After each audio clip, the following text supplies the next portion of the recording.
কিন্তু বর্তমানে একটা মসজিদ তৈরি হয়েছে মুর্শিদাবাদের বেলডাঙ্গায়, আর যে মসজিদটি তৈরি হয়েছে তার নামে, লোকটার নাম কি? হ্যাঁ, বাবর। যার নামে মসজিদ হয়েছে তার নাম ছিল বাবর। 1528 সাল, কি নাম? 1528 সালে উজবেকিস্তান বলে একটি দেশ ছিল, ইরাকের দেশের একটি জায়গা। সেইখান থেকে কিছু সৈন্য 12,000 মতান্তরে 15,000 সৈন্য পানিপথে পাঠিয়ে দিয়েছিলেন ভারতবর্ষের রাজ সিংহাসন দখলের জন্য। সে যুগে শুধু মুসলমানরা দখল করতো না, হিন্দুরাও দেশ দখল করতো, জৈনরাও করতো, শিখেরা করতো, ইহুদিরা করতো, খ্রিস্টানেরা করতো। আর খ্রিস্টানরা আমাদের দেশ 300 বছর দখল করে রেখেছে, আমরা তো তার বাস্তব প্রমাণ। ঠিক বললাম না ভুল বললাম? ইংরেজরাও সে যুগে দেশ দখল করতো, কারণ ব্রিটেন থেকে এই দেশে এসেছিল দখল করার উদ্দেশ্য নিয়ে। তবে দেশের জনগণকে ফেভারিটি করার জন্য বলছে আমরা একটু ব্যবসা করব তোমাদের দেশে। ইংরেজদের মগজে জ্ঞান খুব বেশি, আগে বলেছি না বলেন? তাম পৃথিবীকে এখন দাবিয়ে রেখেছে যারা, তারা হলো ইংরেজি শিক্ষিত ব্যক্তি। ওদের ভিতরে 100-র ভিতরে 100 জন শিক্ষিত, 1000-এর ভিতরে 1000 জন শিক্ষিত, 1 লক্ষের ভিতরে 1 লক্ষ জন শিক্ষিত। একটা মূর্খ ওদের দেশে পাওয়া যায় না। আর আমাদের দেশে শিক্ষিত খুঁজতে গেলে 90 জন মূর্খ, 10 জন শিক্ষিত। ঠিক বললাম না ভুল বললাম? 2-1 জন কম বেশি হবে। 10 জন শিক্ষিত, 90 মূর্খ। আর মূর্খরা ফতোয়া দেয় বেশি। ঠিক বললাম না ভুল বললাম? আমার কথায় যদি আপনার ব্রেন মগজে অ্যাডজাস্ট না হয়, আমার মগজের জ্ঞানটা সংশোধন করে দেবেন। তবে আমি তখন সংশোধন হবে না, আমার মাল যত সময় আছে তত সময় চালাবো। তারপরে যখন চালাতে পারবে না তখন আপনার কথা মেনে নেবে। বোঝা গেল? যোগ করে বলে হুজুর এটা ঠিক না, আমি তখনই মেনে নেব না। আমার মগজের মালগুলো আগে ঝাড়বো, ঝেড়িয়ে যদি আপনি কেটে দেন তখন আমার বাধ্য হয়ে মেনে নিতে হবে, আমি তখন মেনে নেব। এটা ওয়াদা আছে। আমার ভাইরা, 1528 সাল 12 মতান্তরে 15,000 সেনা পাঠিয়েছিলেন ভারতবর্ষের রাজ সিংহাসন দখলের জন্য। দেশটির নাম ছিল উজবেকিস্তান। কি নাম বললাম? উজবেকিস্তান বলে এখনো দেশ আছে, আগে ছিল, এখনো আছে। এই দেশে ফরগানা নামে একটা গ্রাম ছিল, গ্রাম। কি নাম বললাম? যেমন বসিরহাট থানা খিদিরপুর গ্রাম, বসিরহাট থানা কঠুর গ্রাম, বসিরহাট থানা লক্ষণকাঠি গ্রাম। ওই রকম উজবেকিস্তান শহরের পার্শ্ববর্তী একটি গ্রাম, গ্রামটির নাম হলো ফরগানা। যদি বলেন হুজুর প্রসাদ কোন বই থেকে তথ্য দিচ্ছেন, বইটার নাম একটু বলি। বইটির নাম হলো দ্য ওল্ড ইন্ডিয়ান হিস্ট্রি, লেখকের নাম ডক্টর পি হিউট। কি নাম বললাম? লেখকের নাম হলো ডক্টর পি হিউট, বিখ্যাত একজন ইংরেজ সাহিত্যিক, যিনি অনেকগুলো বই লিপিবদ্ধ করেছেন। যারা অনেক বই লেখে এদের সাহিত্যিক বলা হয়। আর যারা কবিতা লেখে তাদের কি বলা হয়? কবিতা লেখে যারা কবি বলা হয়। আর যারা পুস্তক লিপিবদ্ধ করে এদের সাহিত্যিক বলা হয়। তো যাই হোক, এই সাহিত্যিক ছিলেন যেমন আমাদের ভারতবর্ষের সুনামী সাহিত্যিক বঙ্কিমচন্দ্র চট্টোপাধ্যায়। নাম শুনেছেন? বঙ্কিমচন্দ্র। ইনি আনন্দমঠ বলে একটা বই লিখে ভারতবর্ষের হিন্দু ভাইদের কলিজার টুকরা নয়নের মণি হিসেবে খেতাব পেয়েছে। ইংরেজদের সুনাম করল জনমন গণমন অধিনায়ক জয় হে ভারত ভাগ্য বিধাতা। পাঞ্জাব সিন্ধু গুজরাট মারাঠা দ্রাবিড় উৎকল বঙ্গ। মানে ইংরেজরা রাজত্ব করছে, তাই ইংরেজদের সুনাম করেছে বঙ্কিমচন্দ্র চট্টোপাধ্যায়। ইংরেজদের আমরা এখন ভারতবর্ষে হিন্দু মুসলমান চক্ষু বেড়ে দেখি, কিন্তু রবীন্দ্রনাথ তাদের সুনাম করেছিল যাতে হিন্দুদের সঙ্গে দ্বন্দ্ব ফাসাদ না বাঁধায়, হিন্দুদের উপর অত্যাচার না করে। তাই হিন্দুদের ঘরে ছেলে ওদের সুনাম করল জনগণ মন অধিনায়ক জয় হে। হে জনগণের অধিনায়ক, আপনার জয় হোক, আপনার ভাগ্য খুলে যাক, ভারত ভাগ্য বিধাতা, ভারতের ভাগ্য বিধাতা আপনি। যাই হোক, আমি ওদিকে খুব বেশি লম্বা বলে আমি আসল বক্তব্যে যেতে পারবো না, মাঝখানে আবার শেষ করিয়ে যাবে, মানে বক্তা এসে যাবে, 9টায় আমার টাইম শেষ। আজকের একটু ক্লান্ত আছি, খুব লম্বা গাটা টানবো না, আমি 9টার ভিতরে ছেড়ে দেবো ইনশাল্লাহ, বক্তা এসে গেলে। তো যেটা বলতে চাচ্ছি সেটি হলো হিন্দু মুসলমান আমরা ইংরেজদের চক্ষু বিড়িয়ে এখন দেখতে পারি না, কারণ ভারতবর্ষের সমস্ত নামি দামি সম্পদগুলো এদেশের রাজত্ব চালানোর নাম করে সম্পদগুলো সব লুট করিয়ে নিয়ে ইংল্যান্ডে নিয়ে চলে গেছে। এমন করে সুনামীয় রাজমুকুট, কোহিনূর মুকুট, কোটি কোটি কোটি কোটি টাকা দাম, সেটা নিয়ে চলে গেছে ওদের দেশের মিউজিয়ামে এখনো রেখে দিয়েছে। এবং আকবর বাদশার আমলে ছিল নামি দামি শ্বেত পাথর এবং কষ্টি পাথর, নামি দামি পাথর ছিল যার কোটি কোটি কোটি কোটি টাকা দাম, সব নিয়ে ওদের দেশে চলে গেছে। দিল্লিতে যে কিছুদিন আগে একটা বোমা বাস্ট হলো না দিল্লিতে, জামে মসজিদের আগে, ওটার নাম কি? দিল্লি জামে মসজিদের আগে যে বিরাট উঁচু করে প্রাচীতে গড়া বাদশাহ শাহজাহান সেখানে বসে রাজত্ব পরিচালনা করতো, নাম বলতে পারছে না, লাল কেল্লা। লাল কেল্লা কি নাম? লাল কেল্লার ভিতরে কোটি কোটি কোটি কোটি টাকার সোনা দানা হীরা জহরত দামি দামি জিনিস সব সংরক্ষিত ছিল, সব নিয়ে চলে গেছে, কিচ্ছু না যাবে। ওদের কাজ ছিল দামি দামি সম্পদ লুট করে নিয়ে যাওয়া। ভারতবর্ষের উচ্চ শিক্ষিত একজন ব্যক্তি ইতিহাসে লিখেছে, ইংরেজরা চিনির পানিও খেয়েছে, রুটিও খেয়েছে, খেয়ে ওরা মালা পর্যন্ত নিয়ে গেছে, শুধু ছোবড়া শুকনো গুলো রেখে চলে গেছে। মানে একটা ডাব বা নারকেল, নারকেলের মালার ভিতরে পানি থাকে না, এদেশের সম্পদের পানিগুলো খেয়েছে। তারপরে নারকেলের গায়ে শ্বাস থাকে না, শ্বাসগুলো বার করে খেয়েছে, মালাগুলো পর্যন্ত নিয়ে ব্রিটেনে চলে গেছে। আর শুধু গায়ের যে ছোবড়া, যা চিবিয়ে কেউ খেতে পারবে না, রসটা কিচ্ছু নাই, শুকনো ঝুনো নারকেলের ছোবড়া, ওদের রসটা পাওয়া যাবে চিবালি, ওই ছোবড়াগুলো শুধু রেখে গেছে, সম্পদ আর কিছু নাই। 290 বছর ধরে এই মাল শুধু গোছানোর চিন্তা ভাবনা নিয়েছে। ভারতবর্ষের কিছু উচ্চ শিক্ষিত হিন্দু ছেলে, মুসলমানের ছেলে, জৈন, শিখ, বৌদ্ধ, চৈতন্য সব ধর্মাবলম্বীরা ওদের বিরুদ্ধে সোচ্চার হয়েছিল। কিন্তু দুর্ভাগ্য, মুসলমানদের ভিতরে কবি নাই, মুসলমানদের ভিতরে সাহিত্যিক নাই, মুসলমানদের ভিতরে কবি নাই, মুসলমানদের ভিতরে লেখক নাই। তাই মুসলমানেরা যে ওদের সঙ্গে বিপ্লব করে প্রাণ দিয়েছিল আগে, এই নামগুলো সব পুস্তক থেকে এখন উজ্জ্বল হয়ে গেছে। এখন শুধু হিন্দু বন্ধুদের নাম হয়।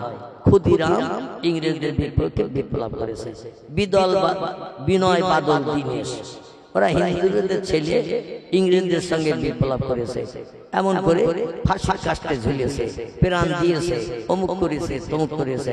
আর আশফাকুল্লাহর নাম হিন্দু ভাইদের মুখে কোনোদিন আসে না। তিতুমিরের নাম, এই তিতুমির আছে না বাদুলিয়া থানায়, তিতুমিরের বাসর কেল্লা, তার নাম আর ওদের মুখে আসে না। মাতঙ্গিনী হাজরার নাম আসে শুধু, মোহাম্মদ আলীর নাম আসে না, আহমদ আলীর নাম আসে না। আরো অনেক মুসলমান ইংরেজদের বিরুদ্ধে লড়াই করে প্রাণ উৎসর্গ করে দিয়েছে, কিন্তু তাদের নাম ইতিহাসে আর লেখা নাই, আগামী তার মোটেও থাকবে না। শুধু হিন্দুরা যুদ্ধ করেছিল ইংরেজদের বিরুদ্ধে, এইটাই আমাদের ছেলে মেয়েরা পড়বে আগামীতে। মুসলমান যে কিছু করেছে দেশ স্বাধীনের জন্য, এই জিনিসটা মুসলমানদের ব্রেন মগজে ঢোকানো হবে না। এমনকি পয়গম্বর মুহাম্মদ রাসূলুল্লাহ বাল্যকালের জীবনীও ক্লাস 4-5 বইতে আগে লেখা হতো, এখান থেকে 5-7 বছর আগে সে নবীর জীবনীটাও তুলে দিয়ে দিয়েছে। বর্তমান সরকার মুসলমানদের স্মৃতিচিহ্ন বইয়ের পৃষ্ঠা রাখতে চায় না। চিল্লাই বলুন একটু নাউজুবিল্লাহ। আমি যেটি আপনাদের কাছে বলতে চাইছিলাম বোঝানোর জন্য, সেনাপতি হিসাবে একজনকে নেতৃত্ব দিয়েছিলেন জহিরুদ্দিন মোহাম্মদ বাবর। আমরা কম বেশি জানি লোকটা আল্লাহওয়ালা, আল্লাহ প্রেমিক। কারণ তার জীবনে একটা ছোট্ট ঘটনা আপনাদের কাছে উদ্ধৃতি দেব। দ্য ওল্ড ইন্ডিয়ান হিস্ট্রিতে লিপিবদ্ধ ইংরেজ সাহিত্যিক ডক্টর পি হুড লিখেছে।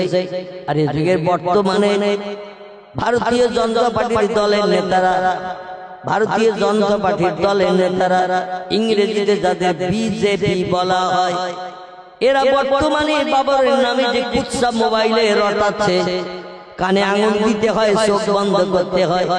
বাবর নাকি ধর্ষক ছিল, বাবর নাকি নারী নির্যাতক ছিল, বাবর নাকি মেয়েদের প্রাণনাশ করেছে, তাদের স্বামীদের প্রাণনাশ করে মেয়েদের বিধবা বানিয়েছে, আরো কত কিছু মন্তব্য বাবরের নামে করা হচ্ছে।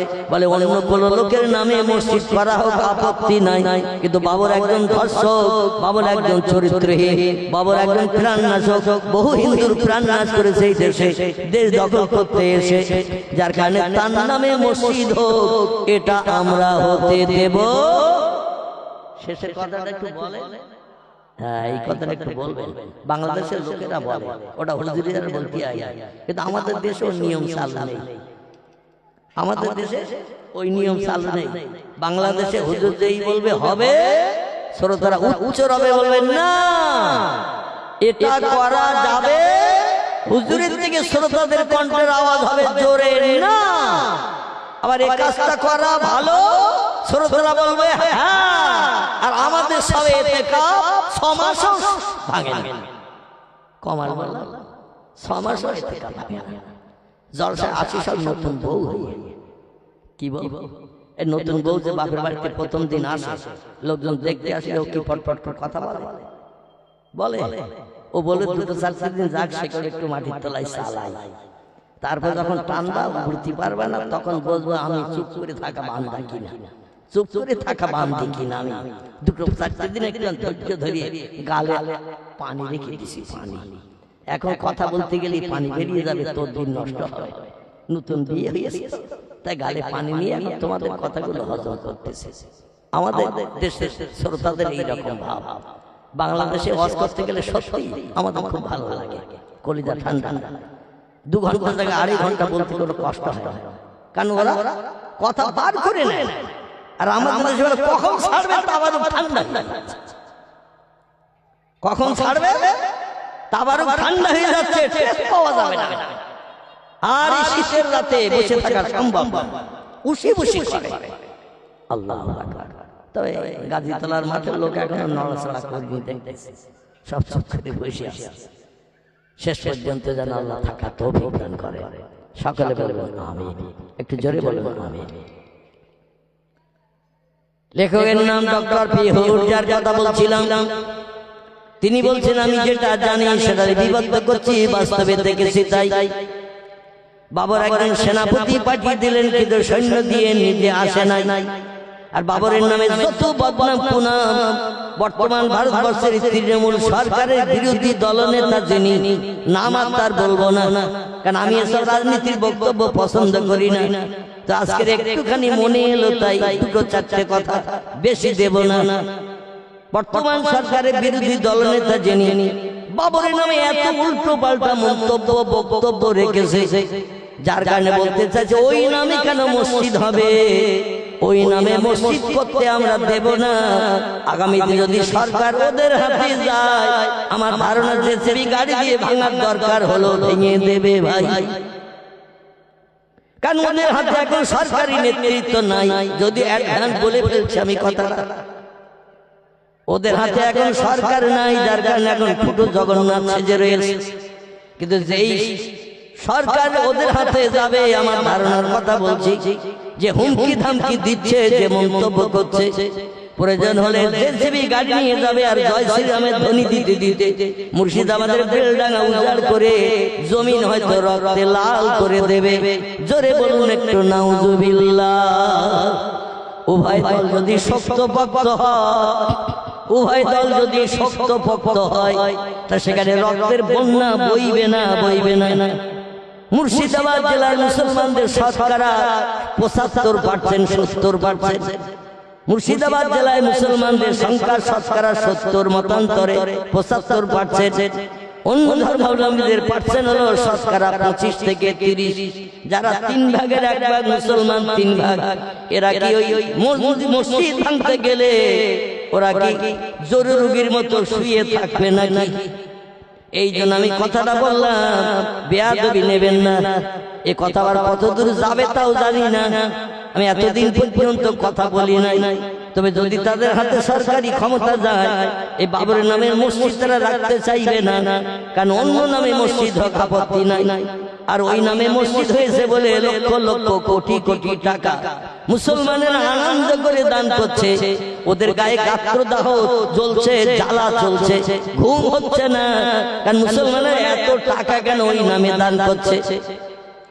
ও বিরোধী দল নেতা, তুমি কি জানো না বাবার আসলে মৃত্যু ছিল না, বাবার ধর্ষক ছিল না, বাবার প্রাণনাশক ছিল না। তিনি আসেননি যুদ্ধ করতে, যুদ্ধ করতে ছিল তার প্রধান সেনাপতি, নাম ছিল তার মীর মোহাম্মদ বাকি। কি নাম বললাম? মীর মোহাম্মদ বাকি তার নাম। এই লোকটি শুধু 5 ওয়াক্ত নামাজি ছিল না, এ রাতের বেলা ঘুম কামাই করে বিবি বাচ্চা দুর্ভিক্ষের স্থানে ফেলে রেখে এসেছিল। বিবি বাচ্চার সঙ্গে আনে নাই, বিবির পাশে রাতের বেলা ঘুমায়নি, বিছান সজ্জায় শয়ন করে গোবর সাবের মতো নাক দিয়ে ফসফস করে আওয়াজ তুলিনি। এ রাতের বেলা তাহাজ্জুদের নামাজ পড়তে আর বলতো, আল্লাহ অল্প কিছু সেনা এনেছি উজবেকিস্তানের ফরগানা থেকে, আর আমরা এসেছি পানিপথে নৌকা যোগে, লঞ্চ যোগে। আর যে দেশের রাজ সিংহাসন দখল করতে এসেছি সে দেশের জনগণ সব ড্যাঙায় বাস করে জমিনে, আর আমরা এসেছি সব পানিপথে। পানিপথে ড্যাঙায় যারা থাকে আর পানিতে যারা থাকে শক্তি পায় বেশি কারা? ডাঙায় যারা থাকে এরা তো শক্তি পায় বেশি, যখন তখন যে কোনো দিকে যে আক্রমণ করতে পারবে না। আর পানিতে যারা থাকে ওই পানি ছাড়া তো অন্য দিকে ওরা যেতে পারবে না। আর সাগর তো এইরকম পুকুরের মতো চতুর্দিকে করা নাই, সাগর একটা এদিক ওদিকে লম্বা, এদিক ওদিকে লম্বা। ঠিক বললাম না ভুল বললাম? সাগর লম্বা হয় পূর্ব পশ্চিমে, নইলে উত্তর দক্ষিণে, এইরকম লম্বা হয়ে থাকে। পুকুরের মতো এইরকম গোলাকার নয়, যার কারণে যে কোনো দিকে যুদ্ধ করার সুযোগ নাই। আল্লাহর কাছে হাত তুলে রাতের গভীরে 6 রাকাত তাহাজ্জুদের নামাজ আদায় করে তিনি আল্লাহর ডেকে বলতেন, আল্লাহ আমরা ইমানদার মুমিন মুসলমান সংখ্যায় নগণ্য, তবে বদরের যুদ্ধে মুসলমানদের সৈন্য ছিল 313, ওহদের যুদ্ধে মুসলমানদের সৈন্য ছিল 1000, মুতার যুদ্ধে মুসলমানদের সৈন্য ছিল 6000, এমন করে আরো আরো যুদ্ধ যেগুলো ছিল, তবুকের যুদ্ধ ছিল, মুসলমানদের সৈন্য ছিল 8000। কিন্তু মুসলমানরা যুদ্ধ করে লক্ষ লক্ষ সেনাদের সঙ্গে মোকাবেলা করে 23টা যুদ্ধে একটা না জয়ী হয়েছে। জোরে বলুন একটু সুবহানাল্লাহ, নারায়ে তাকবীর। ইতিহাসে আছে না নাই মুসলমানদের যুদ্ধের কথা? ইতিহাসে আছে না নাই? আমি বলবো একটু মুসলমানদের হাদিস শরীফ আলগা করে পড়ো। মুসলমানরা ওই জনগণ বেশি নিয়ে যুদ্ধ করতে যায় না, ওদের অন্তরে একটা যন্ত্র মেশিন আছে, এর নাম কি বলেন? না হয় না, অন্তরে একটা মেশিন আছে, যন্ত্র আছে, এই মেশিনটার নাম হলো ঈমান মেশিন। কি মেশিন? ঈমান। ঈমান ঈমান শব্দটি হলো আরবি ভাষা, এর বাংলা অর্থ হলো না দেখে খোদা বিশ্বাস করা। কি বিশ্বাস করা? না দেখে প্রভুকে বিশ্বাস করা। আল্লাহর শক্তি সব শক্তি থেকে বেশি না কম? একমত সবাই? আল্লাহ বলেন ইন্নাল্লাহ আলা কুল্লি শাইইন কাদির, সব শক্তির ঊর্ধ্বে হলাম আমি। আমার মতো ক্ষমতা অতীতে কারো ছিল না, বর্তমানে কারো নাই, ভবিষ্যতে কারো হবে না। না না, আমার উপরে যদি বিশ্বাস পাকাপাকি করে নিতে পারো, সোনা গালিয়ে দেখবেন যখন পাকা করে 24 ক্যারেট হয়। কত ক্যারেট হলো? 24 ক্যারেট হয়। আবার 24 ক্যারেট সোনা নিয়ে যখন গহনা করে ও 22 ক্যারেট 21 ক্যারেট গহনা বানায়। ঠিক বললাম না ভুল বললাম? যদি আপনারা না জানেন, যারা সোনা গালিয়ে গহনা করে ওদের একটু জিজ্ঞাসা করে দেখবেন। পাকা সোনা হলো 24 ক্যারেট, এর ভিতরে কোনো খাদ নেই, পাকা দোলা সোনা। আর যখন ওই দোলা সোনা গালিয়ে গহনা করে ওতে একটু খাদ ঢুকে দেয়, কারণ শুধু সোনায় গহনা করলে গহনা হয় না, এই জন্য ওতে একটু ভেড়াল ঢুকতে হয়। না ঢুকলে দুমড়ানো যাবে না, দুই মুখ এক জায়গায় করে জোড়া দেওয়া যাবে না। কারণ ও জোড়া খাবে। আমার ভাইরা, এই পাকা শোনা ছিল পয়গম্বর মুহাম্মদ রাসূলুল্লাহ সাহাবীরা। জোরে বল ভাই, মোবাইলটা বন্ধ কর তো। কার মোবাইল হ্যাঁ করতেছে কেন? কার মোবাইল হ্যাঁ বন্ধ কর। আমার ভাইরা, বিশ্ব নবীর সাহাবারা হিজরতের 8 সালে নবীজির সঙ্গে মক্কা শরীফে বিদায় হজ করতে এসেছিলেন 1,25,000-এর মতো। কত বললাম? 1,25,000-এর মতো মুসলমান নবীজির সঙ্গে বিদায় হজ করতে যাচ্ছিল আরাফাতের মাঠে। আল্লাহ নবী বিদায় হজ করে ইন্তেকাল করেছিলেন। সাহাবী যারা ছিল পাক্কা মুসলমান, এদের নিয়ে আবু বকর সিদ্দিক, ওমর ফারুক, ওসমান গনি, আলী মুর্তজা, এরা পরস্পরায় ওদের নিয়ে পৃথিবীর বিভিন্ন দেশ দখল করেছে। মুসলমানরা অর্ধেক পৃথিবীর বাদশাহিত্ব পেয়েছে এই পাক্কা ইমানদার মুসলমানদের দিয়ে যুদ্ধ করিয়ে। আগে প্রথম দাওয়াত দিয়েছে তাদের কাছে আল্লাহ দুনিয়ায় বাস করবে, আল্লাহ নেয়ামত পাবে, আল্লাহর অনুদান বিবি বাচ্চা নিয়ে আল্লাহর জমিনের সংসার জীবনের সুখ ভোগ করবে। আর আল্লাহর মান্যতা দেবে না, স্রষ্টারে পূর্ব বলে মানবে না, স্রষ্টার কাছে মাথা নত করবে না।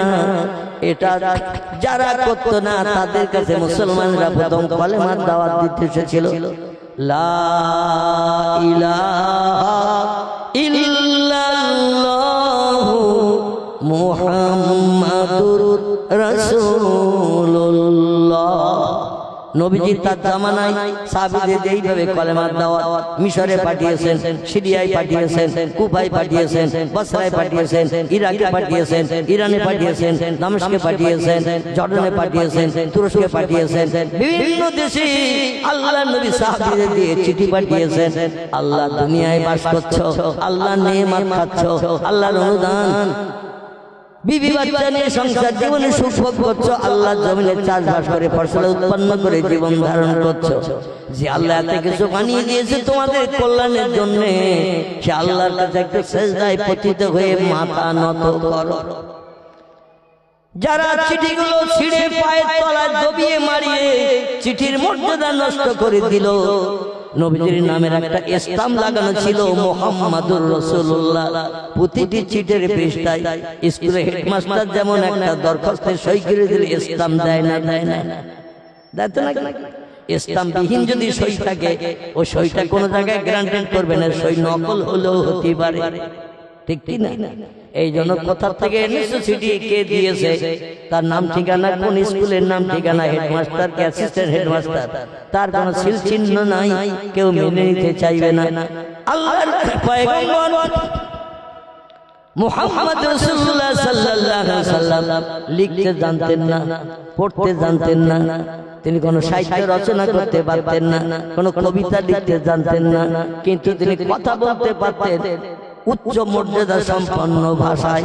জোরে বলুন একটু সুবহানাল্লাহ। এক কথায় ভারতের সাহিত্য সম্রাট বঙ্কিমচন্দ্রের নাম ইতিহাসে লেখা হয়েছে। বড় হাডি হাডি ভাষা তার বইতে লেখা আছে। পড়েছেন আনন্দমঠ? কে কে পড়েছেন একটু হাত তুলে তুলে দেখি। আল্লাহু আকবার। এই বই না পড়লে ভাষা শিখতে পারবে না কেউ। মানে বাংলা ভাষার মধ্যে কত দামি দামি হাডি হাডি শব্দ আছে, এই সাহিত্যিক বঙ্কিমচন্দ্র চট্টোপাধ্যায় তার আনন্দ মঠের ভিতরে লিপিবদ্ধ করেছে। সময় সুযোগ পেলে বইটা কিনবেন, একটু চোখে দেখবেন, পড়বেন। বাংলা ভাষার কত সাহিত্য ধর্মী রয়েছে। তো পয়গম্বর মুহাম্মদ রাসূলুল্লাহ স্কুলে যায়নি, কলেজ চোখে দেখেনি, বিশ্ববিদ্যালয়ের চৌকাঠ পার হয়নি, খাতা কলমের নাম লিখতে পারতেন না, বই দিলে পড়তে পারতেন না। কিন্তু আল্লাহ আসমানি জ্ঞান যদি তারে দেয়, তাহলে আর পড়াশোনার দরকার হয় বলে মনে হয়, আর দরকার আছে বলে মনে হয়। এমন এমন ভাষা নবী বলে দিতেন। নবী শুধু ভাষা বলে দিতেন না, তিনজন লেখক কাতেব তারা চিঠি লিখত। কজন নাম বলেন তো তিনজনের? এই তিনজন মানুষ চিঠি দিয়ে ভাষায় লিখতেন, নবী ভাষাটা বলে দিতেন। তারা নিজেরা ভাষা তৈরি করে লিখত না, নবী যেটা লিখতে বলতেন তারা সেই ভাষাগুলো লিখত। কেন? লেখনির ক্ষমতা ছিল। আল্লাহ নবী লেখনির ক্ষমতা ছিল না, তবে ভাষা ছিল উচ্চঙ্গের। জোরে বলুন একটু সুবহানাল্লাহ। একজনের নাম আবু তালেবের বেটা হযরত আলী, কি নাম বলা? আলী মুর্তজা ফাতিমার স্বামী। ইনি ছিলেন কাতেব, লেখক। নবী যখন বলতেন কোন ভাষা বিদেশের কাছে চিঠি পাঠানোর জন্য, আলী সামনে থাকলে আলীরে বলতেন লেখো। আলী যখন সামনে থাকতো না, আল্লাহ নবী এই তিনজন আরেকজন যদি সামনে থাকতেন তারে বলতো, ও বাবা সালমান ফার্সি, তুমি আসো নাকি বাবা? সালমান ফার্সি পিছন দিক থেকে হাত ধরে বলতেন, না ইয়া রাসূলুল্লাহ। যিনি তৌরাত জানতেন, জবুর জানতেন, ইনজিল জানতেন, সুরিয়ানি ভাষা, হিব্রু ভাষা, বিভিন্ন ভাষার আসমানি কিতাব তিনি পড়তে পারতেন, কিন্তু আরবি ভাষার দক্ষতা তার ছিল না। জোরে বলুন সুবহানাল্লাহ। কিন্তু তিনি লেখক ছিলেন, কোন সুনামী লেখক, নাম ছিল তার সালমান ফার্সি। ইনি ধর্মাবলম্বী, কলেমা পড়ার আগে ছিল অগ্নি উপাসক, আগুন পূজা করে স্রষ্টা বলে মান্যতা দিত। এখনো পৃথিবীতে কিছু ধর্মাবলম্বী আছে না নাই? আগুন সামনে নিয়ে পূজা করে বলে, আগুন তুমি হলে স্রষ্টা, আর তুমি সব পুড়িয়ে ধ্বংস করে দিতে পারো, তোমার মতো ক্ষমতা আর কারো নাই নাই নাই। তাই তুমি সব ক্ষমতার ঊর্ধ্বে, তাই তোমার স্রষ্টা বলে মান্যতা দেই। এই জন্য অগ্নি উপাসক মজুসি যারা এমন করে, এই আগুন পূজারী যারা, এরা আগুনে পড়ে না, মরণের পর কবরও দাফন হয় না। এরা মারা গেলে মাথায় দড়ি বেঁধে বাসে করে দুই মাথায় নিয়ে কাঁধে করে নিয়ে ফাঁকা মাঠে ফেলে দেয়। অগ্নি উপাসকরা এরা কবরও যায় না, শ্মশানেও পড়ে না। তাই এদের মাঠের মাঝখানে ফেলে রেখে আসে। আর চতুর্থ জন্তু কাকশিল যা থাকে সকল তারা যে যেমন পারে খেয়ে আর কখনো শুধু রেখে চলে যায়। গোস্ত বস্তার কিছু থাকে না।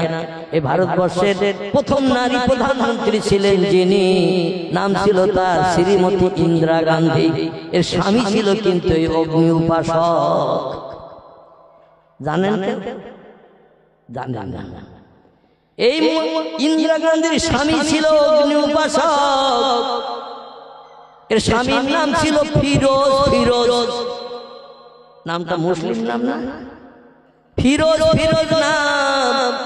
এই ফিরোজ গান্ধী বলা তো মহাত্মা গান্ধী, তার বাবা জওহরলাল নেহরু মুসলমানের এই শিখ, বিশেষ করে এই অগ্নি উপাসককে বিয়ে করার কারণে, ফিরোজ নামের ছেলেটারে বিয়ে করার কারণে জওহরলাল নেহরু মেয়েটারে মেনে নিতে চাইনি।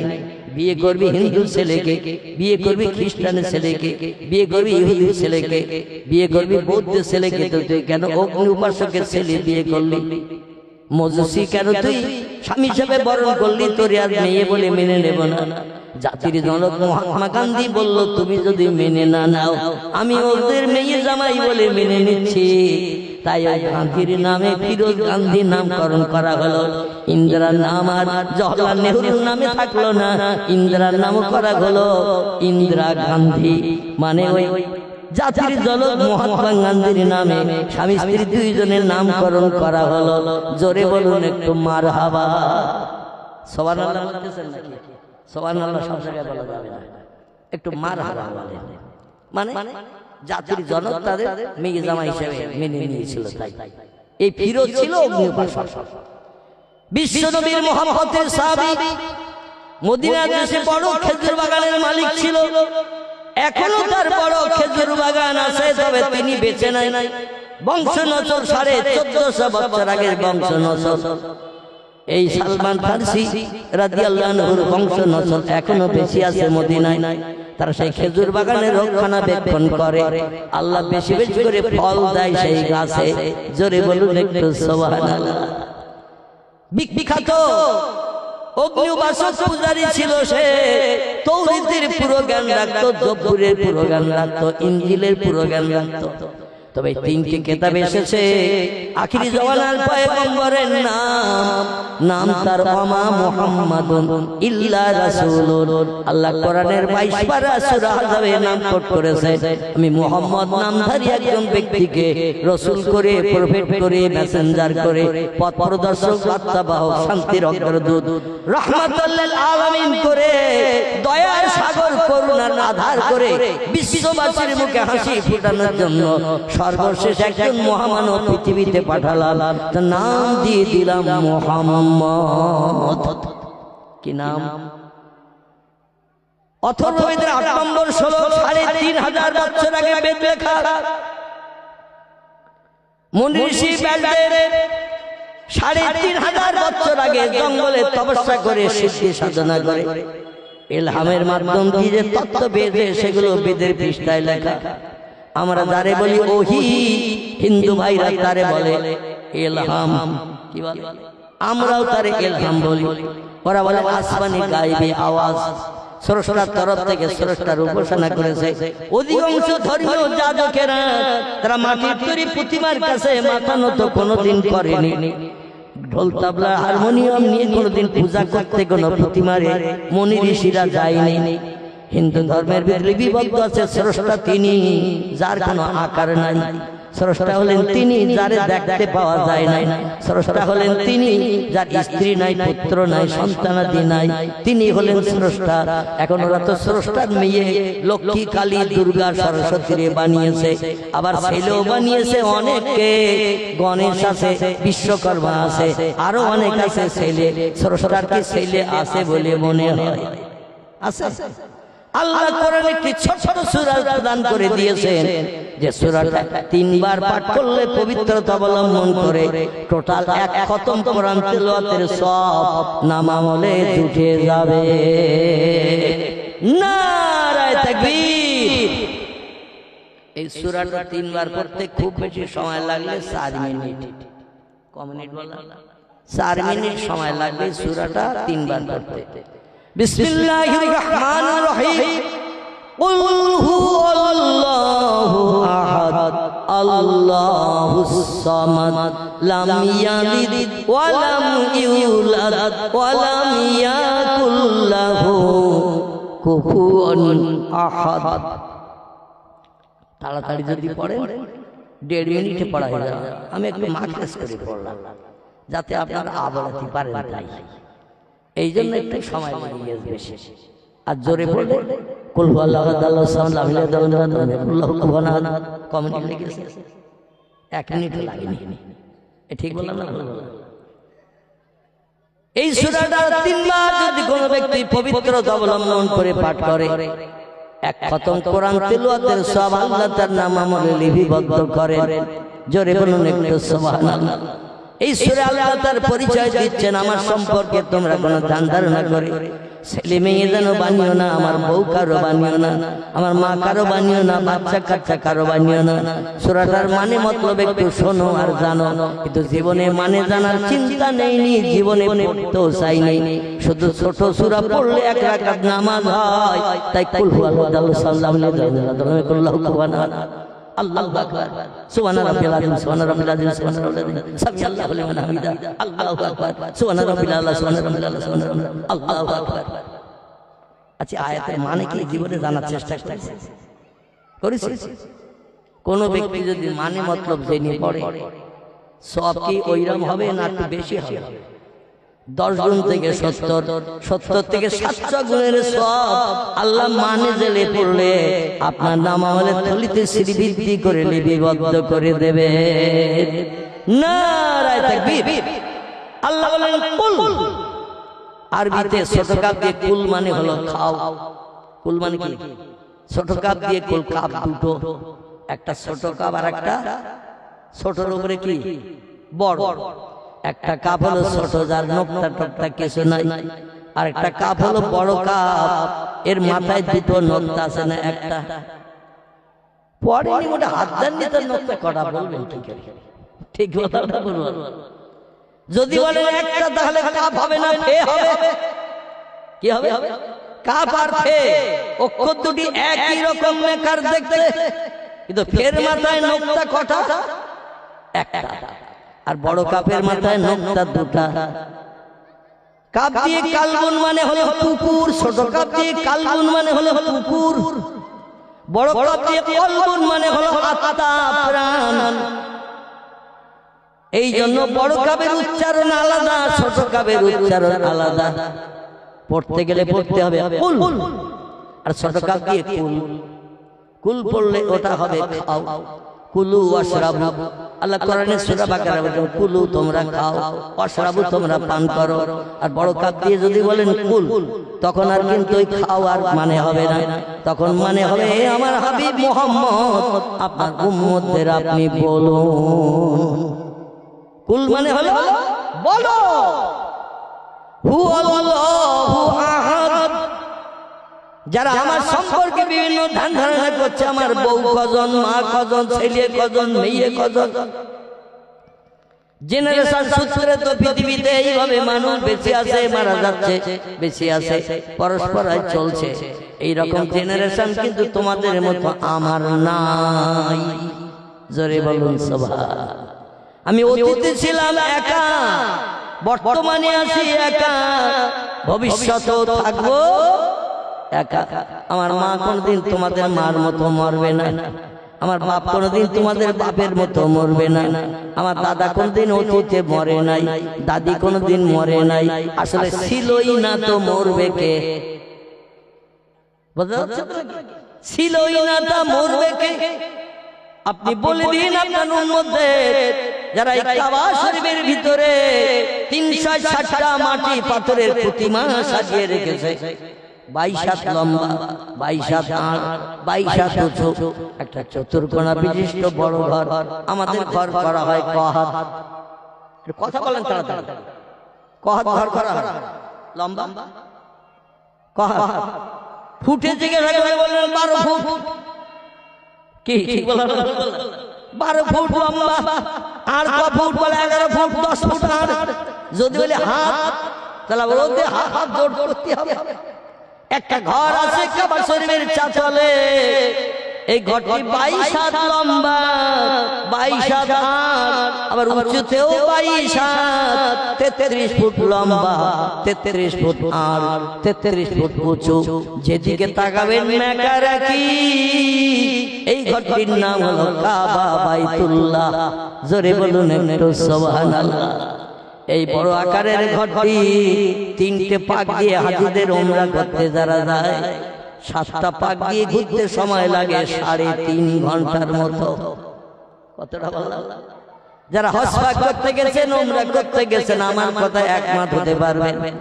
আর যারা সোনার মক্কা মুকাররমা চোখে দেখেননি, মনে মনে চিন্তা করে হুজুর আসাম থেকে বাড়ি আসার সময় 3 গ্লাস খেয়ে এসেছে।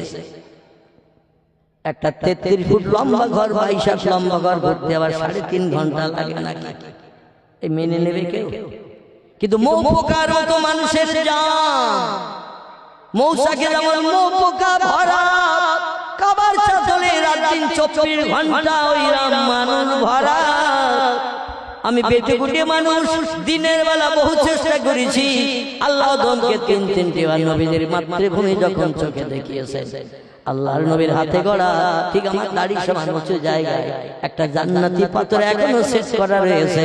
এই পাথরটির নাম হলো হাজরে আসওয়াদ। কি নাম বললাম?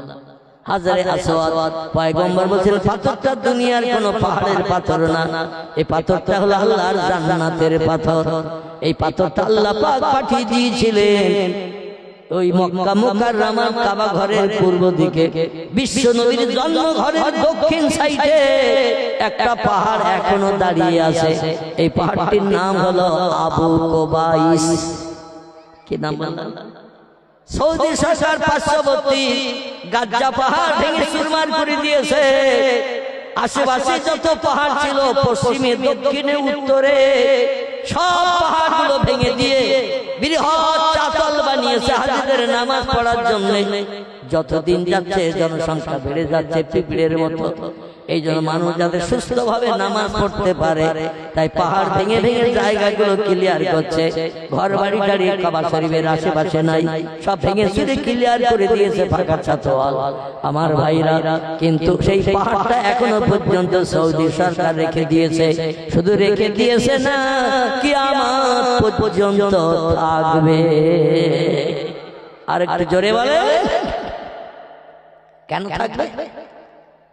আমার ভাইরা, এই পাহাড়ে আল্লাহ পাক হাওয়ার চোখের পানি মোচনের জন্য, ভয় ভীতি থেকে নিষ্কৃতির জন্য আল্লাহ পাক এই পাহাড়ে প্রথম আসমানি রহমত বর্ষণ করেছিলেন।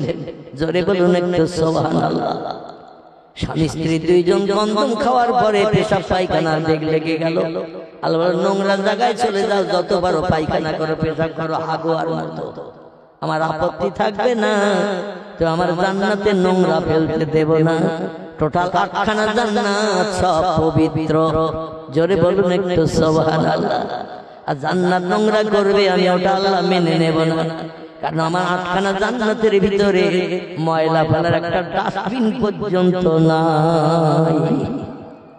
আবার যখন তোমরা আসবে এই জান্নাতে অবস্থান করতে দেব, যত পারবে খাবে, যত পারবে আনন্দ ফুর্তি করবে, কিন্তু পায়খানা কোনোদিন হবে না, পেশাব কোনোদিন হবে না।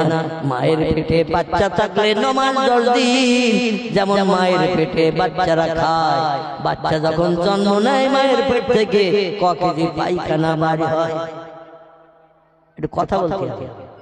বাচ্চা হয় যখন, ও বাচ্চাটা মার পেটে 9 মাস 10 দিন থেকে মোটা হয়েছে, বড় হয়েছে, মার পেটের নাড়ির মাধ্যম দিয়ে, নাভির নাড়ির মাধ্যম দিয়ে খেয়েছে। আচ্ছা খেললি তো পায়খানা করতে হয় না? হয় না আমার ভাই? কিন্তু একটা বাচ্চা ছেলে হোক বা মেয়ে হোক, কোনদিন মায়ের উদরতে যখন পৃথিবীর মুখ দেখেছে 200, 400, 150 গ্রাম পায়খানা করেছিল মার পেটে, সেটাও বেরিয়ে এসেছে। এরকম নজির পাওয়া গেছে? কোনোদিন খবর টবর পাওয়া গেছে? আল্লাহ বলছেন ওই বাচ্চা খাবে কিন্তু পায়খানা করবে না। শুধু পায়খানা নয়, পেশাবও করবে না। জোরে বলুন সুবহান। তাহলে আল্লাহ দুনিয়ায় যদি আমাদের এই নজির দেখাতে পারে, জান্নাতের ভিতরে খাওয়াবে, পেশাব পায়খানা হবে না, এ থেকে মরে যাবে বলে মনে হয় নাকি? পেট ফুলে বেরো হবে নাকি? পায়খানা না করে তো পেট ফুলে মোটা হয়। মাঝে মধ্যে আবার বিভিন্ন ধরনের মেডিসিন ওষুধ খেতে যায়, তরল হয়ে বেরিয়ে যায়। পায়খানা শক্ত হলে অনেক সময় 2 দিন 3 দিন হয়, ঠিক কি না? স্বস্তি পায় না। পায়খানা কখন হবে? খেতে বললে বলে খাবো না, আজ 3 দিন পায়খানা হচ্ছে না।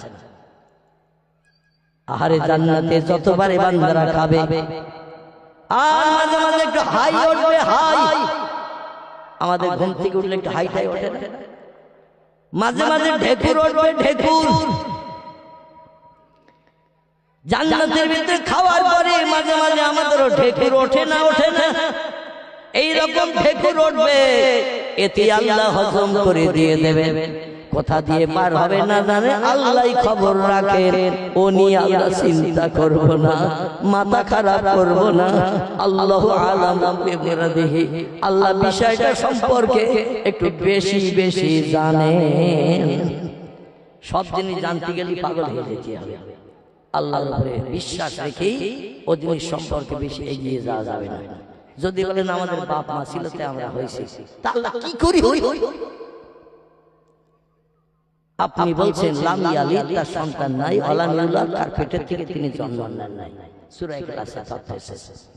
কারো পেটের থেকে তিনি আমাদের মতো জন্ম নেননি, আবার তার মাধ্যম দিয়ে কোনো বাচ্চাও জন্ম হয়নি। কি করে হয়? এরকম চিন্তা করে 2-5 ঘন্টা চিন্তা করা যাবে না? যাবে না। আল্লাহ ওই চিন্তা করে মাথা গরম করবে না, কারণ আমার জ্ঞান বেশি, তোমাদের জ্ঞান কম। সামান্য জ্ঞান নিয়ে আকাশ ছুটে দেবে না। কি ছুটে দেবে না? আকাশ ছুটে দেবে না। বুড়ো হয়ে মরে যাবে তো আকাশের ধারে পাশে হাত লাগাতে পারবে না, ঠিক না? এই যুগের বিজ্ঞানীরা হাজার চেষ্টা করে, রকেট, স্পুটনিক, অ্যাপোলো, এইরকম কত উপগ্রহ যন্ত্র বানিয়েও এখন আকাশ খুঁজে পায় না। কিয়ামত পর্যন্ত পাবে পাবে বলে মনে হয়। খোদার কসম, ভবিষ্যৎ জেনারেশন, এই যে মোবাইল আজকের এই তথ্যটা উঠছে, আমি খোদার কসম খেয়ে বললাম বিজ্ঞান ভবিষ্যতে আরো উন্নত হবে।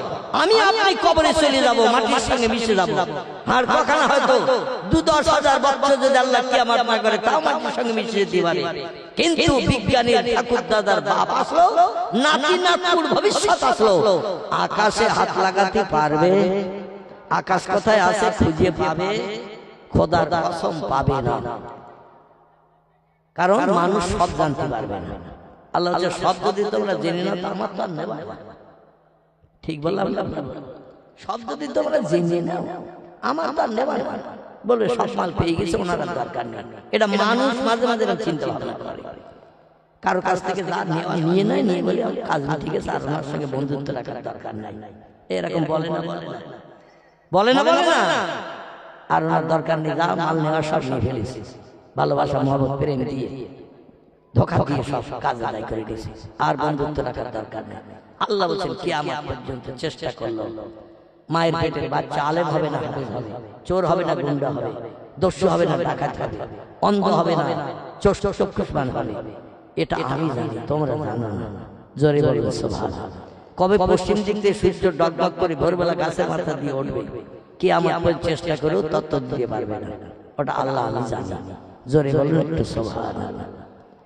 আমি কবে হাসরের মাঠ তৈরি করব, তামাম পৃথিবীর সব দেশের মানুষকে এক জায়গায় করব, এদিন আমি জানি, তোমরা জানো না। জোরে বলে সুবহানাল্লাহ। আমার ভাইরা, মানুষ এই জন্য সব জানতে পারবে না, আকাশ খুঁজে পাবে না। আসুন আমি যেখানে ছেড়ে এসেছি সেখানে চলে যাই, একটু মহব্বতে দরুদ শরীফ। আল্লাহুম্মা সাল্লি আলা মাওলানা মুহাম্মদ ওয়া আলা আলি সাইয়্যিদিনা মাওলানা মুহাম্মদ। জান্নাতের ভিতরে পেশাব পায়খানা লেগে গেল, ছোটাছুটি করতে থাকলো স্বামী স্ত্রী দুইজন, ছোটাছুটির কোনো প্রয়োজন দরকার হতো না, গন্ধম খাওয়ার কারণে পায়খানা পেশাবের বেগ লেগে গেল। আল্লাহরে বলেন, আল্লাহ জায়গা দেখিয়ে দাও, আর ধৈর্য ধরতে পারছি না, আমার সার পায়খানা লাগলে মাথার চুল পড়া মতো ভাব হয় না, হয় না, ওদের ওই রকম মাথার চুল পড়া মতো ভাব হলো। আল্লাহ বলেন, যা বানিয়ে দিচ্ছে একটা নোংরা জায়গায়, নোংরা জায়গায় একটা বানিয়ে রেখেছি অতীতে, নোংরা জায়গাটার নাম হলো আলামে দুনিয়া। জোরে বলুন একটু সুবহানাল্লাহ। তাই দুনিয়া যদি নোংরা জায়গা হয়, তাহলে জান্নাত, এই পৃথিবীর নোংরা জায়গা আমাদের কাছে এখন ভালো না খারাপ? এই পৃথিবী আমাদের কাছে এখন ভালো না খারাপ? খারাপ। তাহলে ভালো জায়গাটা দেখি ঘর বাঁধে। এই দুনিয়ার মায়া কেউ ছাড়তে চায় না। খারাপ যদি হতো অন্য জায়গায় ভালো জায়গা খুঁজে সেখানে ঘর বানানোর চিন্তা করতো। পৃথিবীতে যত দেশ 256টির মতো দেশ, এর ভিতরে কিছু দেশ আছে উন্নত দেশ, Japan, German, England, Holland, Poland, Italy, Brazil, এরকম নামি দামি দেশ আছে। এই সমস্ত দেশ খুব সুন্দর সৌন্দর্যমণ্ডিত দেশ। দুবাই ভালো দেশ না খারাপ দেশ? সেই দেশে যদি একবার ঘুরতে যায় জীবনে আর বাড়ি আসবে না, বলে রাস্তা ধার ট্রেনের পাশে শুয়ে থাকবে, তাও থাকবো, বাড়ি দিয়ে আর মশার কামড় খাবো না। কত সুন্দর সুন্দর দেশের জমিন পৃথিবীতে আছে। এই দুনিয়ার জমিন যদি আল্লাহর কাছে খারাপ হয়, তা জান্নাতটা কত ভালো, একটু চিন্তা করলে মাথা ভুলে যাবে ভাই। জোরে বলুন একটু সুবহানাল্লাহ। আল্লাহ বলেন, পৃথিবীতে যাও, খুব সংক্ষেপ করে বলি, পৃথিবীতে যাও, যত পারো পেশাব পায়খানা করে স্বস্তি পাও। পেশাব পায়খানা সারলো, এবার স্বস্তি হয়ে গেল, পেশাব পায়খানার বেগ মিটে গেল। স্ত্রী খোঁজে স্বামীরে, জান্নাতে অনেকদিন ছিলাম, একসঙ্গে হাত ধরে